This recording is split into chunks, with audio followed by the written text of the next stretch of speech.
dalam rapat pleno Dewan Pertimbangan MUI ke-16 dengan tema meneguhkan kondusivitas umat. Kita simak bersama. Atau yang pernah ditangani beberapa bulan yang lalu, suami istri melakukan penganiayaan ringan tapi berat. Ringan karena barang yang dipotong kecil, tapi dampaknya berat sekali. Ya, artinya kita melihat bahwa dalam dinamika kelompok pasti terjadi konflik, potensi konflik. Apalagi makin besar, 10.000, 5.000, 10.000, juta, 250 juta, dengan tanpa hukum, ada hubungan keluarga, tidak ada hubungan darah, tidak ada hubungan perkawinan, dan heterogen sekali, makin heterogen, makin diverse, makin beragam, potensi konfliknya akan sangat tinggi sekali.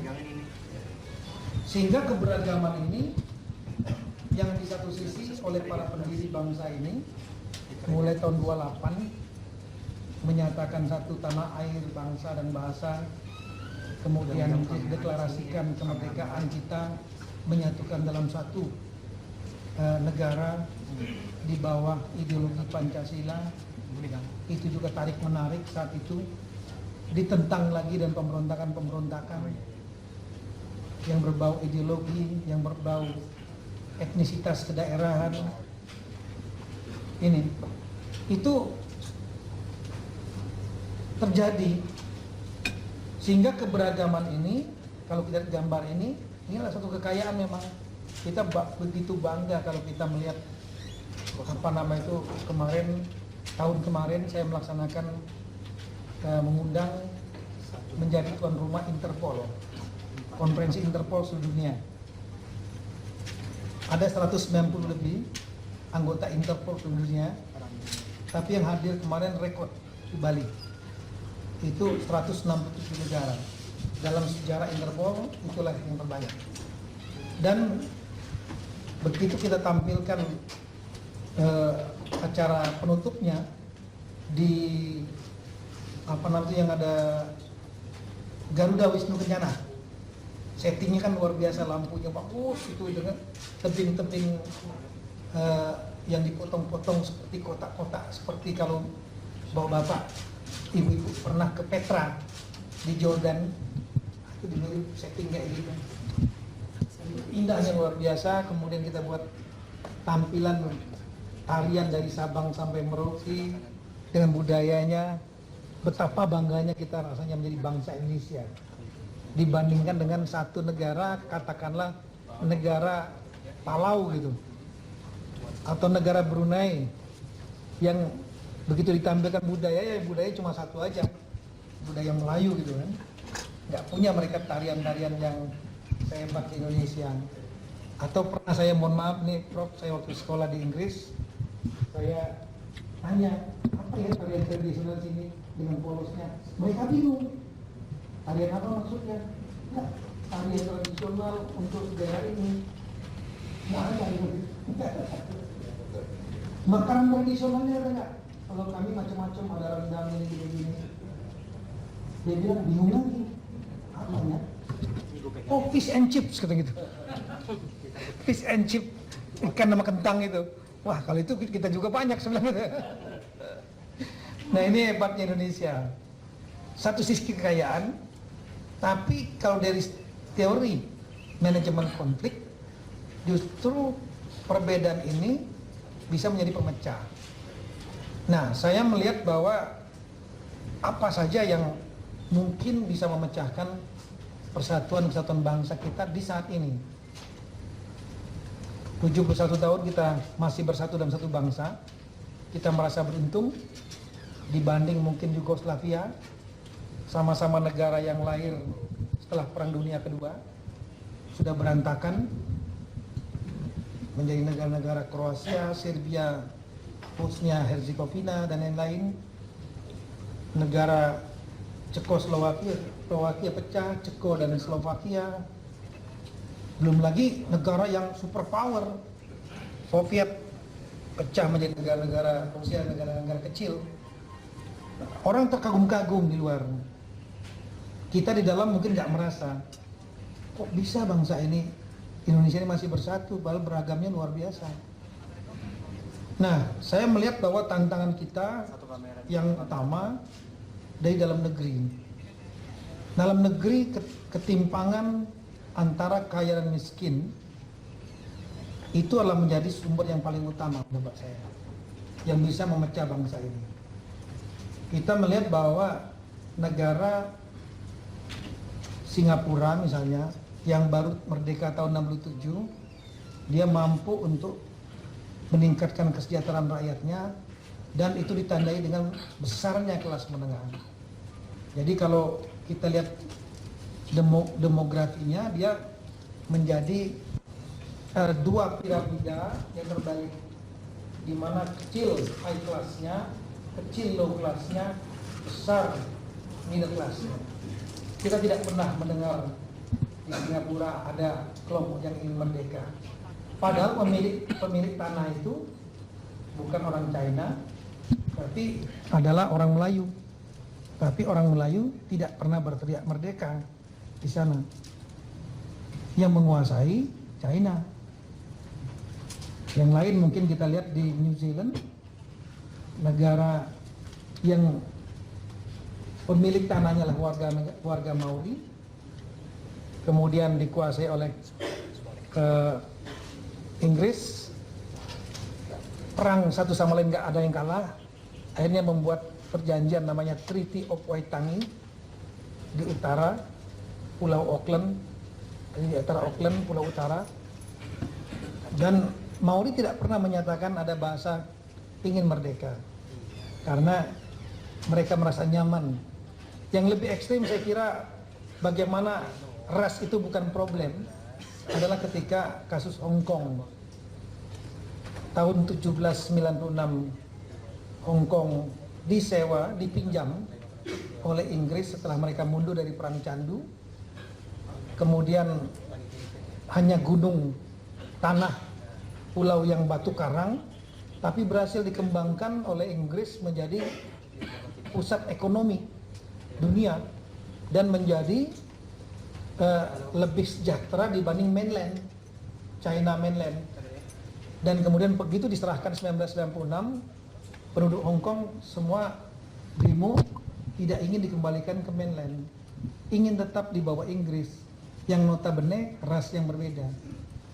Tapi karena tidak bisa lagi dibendung perjanjian, sehingga akhirnya Inggris meninggalkan, dan demonstrasi itu akhirnya bisa ditangani oleh Cina Daratan dengan menawarkan One China Two Administration.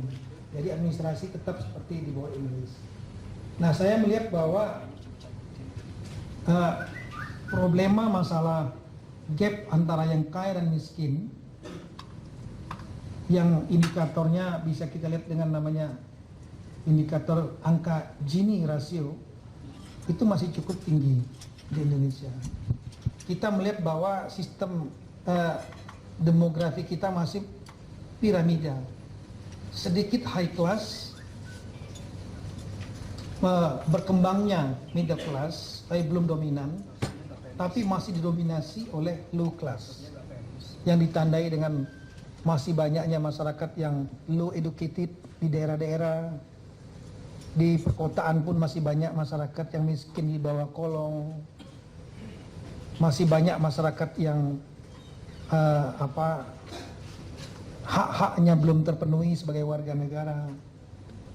Nah, ini problem yang mendapat saya menjadi tantangan bagi kita semua, yang kalau seandainya kita tidak tangani, jelas low class ini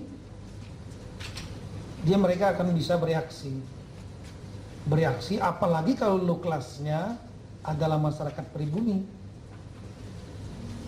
Apalagi kalau seandainya high class-nya berbeda ras, berbeda agama, sehingga akhirnya sentimen ras dan persentimen agama bisa menjadi pencetus untuk bergejolaknya low class, masyarakat miskin perkotaan dan lain-lain. Nah ini saya kira tantangan kita yang pertama. Dan menjadi pertanyaan kita, bagaimana negara ini untuk meningkatkan, merubah struktur ini. Bagaimana agar low class ini dipercepat kesejahteraannya, middle class-nya makin cepat membesarnya, meskipun terus membesar. Indonesia sekarang membesar, middle class-nya terus bisa membesar, ada percepatan ke arah itu. Karena kalau lamban, dia nanti kalah cepat dengan persoalan-persoalan politik dan keagamaan, kesukuan dan lain-lain, maka ini akan menjadi kerawanan untuk perpecahan bangsa ini. Nah yang kedua, saya melihat adalah faktor eksternal, yaitu faktor eksternal karena perubahan peta politik internasional. Politik internasional kita pada saat yang paling penting untuk saat ini, saya tidak ingin setback terlalu jauh.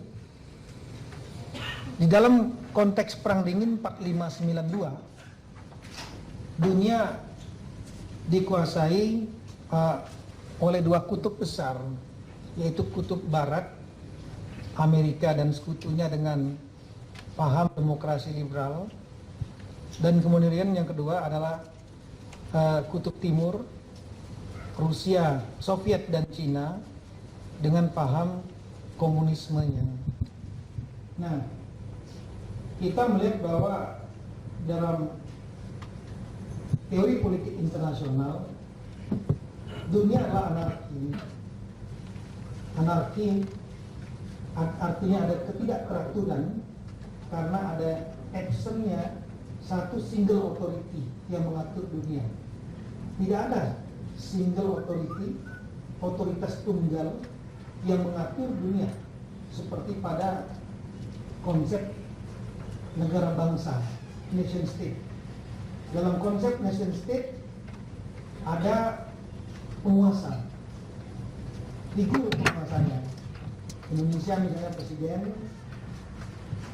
Saudi mungkin dengan rajanya, ada prime minister yang berkuasa di beberapa negara seperti Australia yang memiliki kekuatan imperatif, kekuatan imposing power, mampu untuk menekan dan menjalankan kekuasaannya yang mengatur. Tapi dunia tidak ada presiden dunia, tidak ada negara dunia, sehingga yang terjadi dalam dunia, sistem ketertiban dunia adalah dunia yang anarki, yaitu tidak ada single authority yang mengatur, sehingga terjadi ketidakteraturan.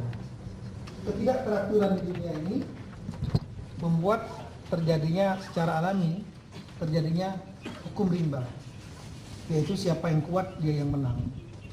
Artinya terjadi kompetisi di kalangan pemain-pemain dunia, baik dia state actor, aktor negara, maupun non-state actor yang mampu juga mendikte negara, seperti IMF. Kita melihat pada waktu Pak Harto mau jatuh, tangannya Michael Kan Besus menilang, sementara Pak Hartonya lagi tanda tangan.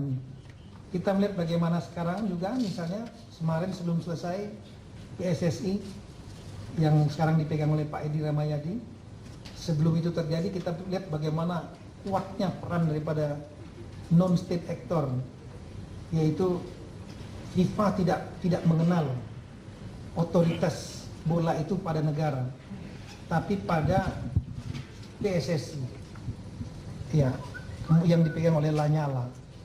Begitu kemudian Menpora melakukan intervensi, negara melakukan Menpora intervensi, kemudian itu tidak di-recognize oleh FIFA. Akibatnya mereka tahunya PSSI. Tapi begitu PSSI tertekan oleh negara, maka FIFA melakukan sanksi. Sanksinya diantaranya Indonesia tidak boleh bermain dalam kancah yang dikelola oleh FIFA. Padahal otoritas FIFA sangat besar sekali. Sehingga akhirnya kita nggak boleh bertanding sama negara-negara lain, negara-negara lain yang bertanding pun, negara anggota FIFA yang bertanding dengan Indonesia berani-berani juga kena sanksi juga. Iya. Akhirnya kita kayak layangan putus. Tapi kemarin dengan sudah ditangani dan kemudian sudah dipimpin oleh Pak Edi Rahmayadi, FIFA ini menjadi mandiri kembali, muncul kembali, dan setelah itu direcognize oleh FIFA kembali. Jadi bagaimana peran daripada non-state actor seperti FIFA mampu untuk mengalahkan peran negara pemerintah Indonesia. Nah, kita melihat dalam dunia yang anarki ini, hukum rimba berlaku, siapa yang kuat dia yang menang. Kita melihat bahwa dalam dunia yang anarki, maka yang tidak boleh terjadi adalah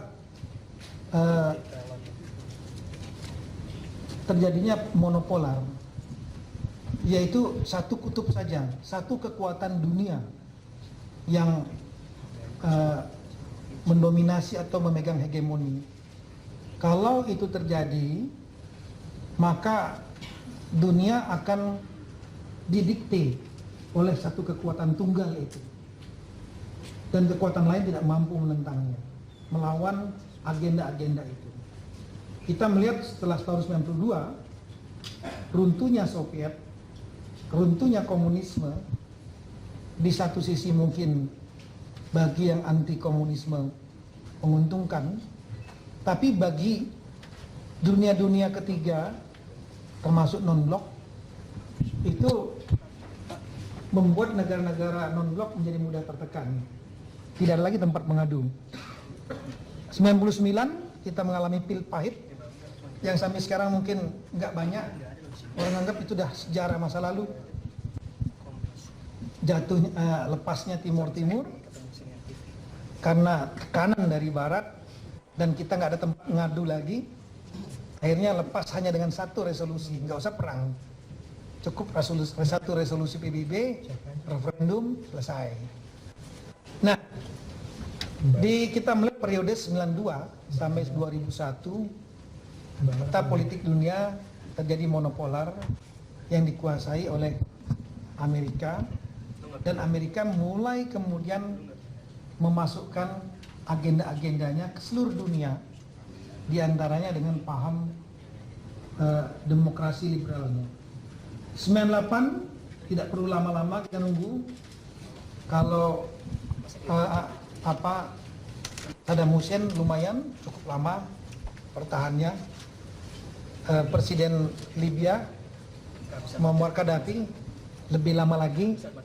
Tapi kita waktu Presiden Pak Harto, kita nggak perlu lama. 92 monopolar terjadi, peta politik dunia, kita tidak cepat menangkap, pemerintah saat itu tidak cepat menangkap perubahan penting itu dan berusaha cepat mengadaptasi, dan akhirnya tumbang pertama 98. Kalau antara periode 92-98 pemerintahan saat itu cepat beradaptasi ke dalam perubahan situasi karena adanya monopolarisasi politik dunia di bawah Amerika dan sekutunya, mungkin dia tidak jatuh, mungkin menjadi cepat mendemokrasikan diri, merubah sistem-sistem yang paralel dengan nilai-nilai demokrasi liberal. Tapi demokrasi liberal membuat rejim otoriter, rejim-rejim non-demokrasi itu akan menjadi jatuh. Nah, kita melihat bahwa begitu terjadi peristiwa demokratisasi liberal, jatuhnya Soviet itu, ada satu yang menarik menurut saya, nanti mohon juga dikoreksi dan menjadi bahan diskusi. Mahathir Muhammad dalam satu tulisannya di majalah Time saat itu, dia merespon tentang demokratisasi yang melanda dunia saat itu, yaitu which one must come first, democracy or welfare? Yang mana yang harus datang duluan sebetulnya? Kita adopsi demokrasi dulu atau kita harus sejahterakan rakyat kita dulu, baru demokrasi. Nah, dia menganalisis bahwa kalau demokrasi liberal diimpos kepada satu negara, maka idealnya akan terjadi sistem pemerintahan yang bagus. Karena akan adanya check and balance dan peran publik rakyat yang makin besar untuk bersama-sama menentukan arah negara. Check and balance karena pemerintah tidak lagi menjadi kekuasaan yang dominan, sehingga bisa dikoreksi oleh rakyat dan lembaga-lembaga non pemerintah melalui perwakilan-perwakilan diantaranya parlemen, legislatif.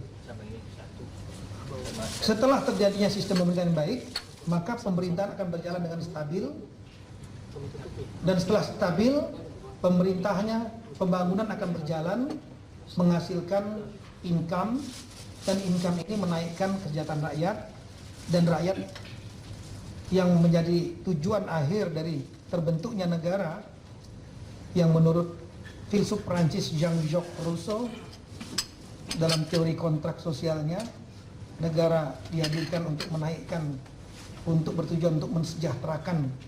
Dalam undang-undang dasar kita pembukaan, yaitu memakmurkan rakyat yang adil dan makmur gitu. Bisa dilalui melalui rute itu. Tapi dia mengatakan bahwa kalau demokrasi diimpos liberal, diimpos pada masyarakat yang didominasi oleh low class, jadi masih berbentuk piramida, itu menurut dia itu ada resiko. Resiko yang pertama adalah masyarakat yang low educated belum siap tentang konsep demokrasi, sehingga akhirnya mereka menerjemahkannya simple, demokrasi adalah kebebasan, dan kebebasan yang sebebas-bebasnya. Nah itu kita lihat memang sekarang orang melakukan demo, bakar ban di mana-mana, nutup jalan dan seterusnya. Nah begitu ditanya, ini kenapa nambahkan ini demokrasi Pak? Ya, padahal kita lihat sendiri negara-negara yang maju, Inggris dan lain-lain, demo yang merusak-rusak itu jarang sekali. Bahkan disediakan tempat untuk menyampaikan pendapat, demo dan seterusnya dengan tertib. Nah yang kedua, kemungkinan bisa menguatnya primordialisme kembali, karena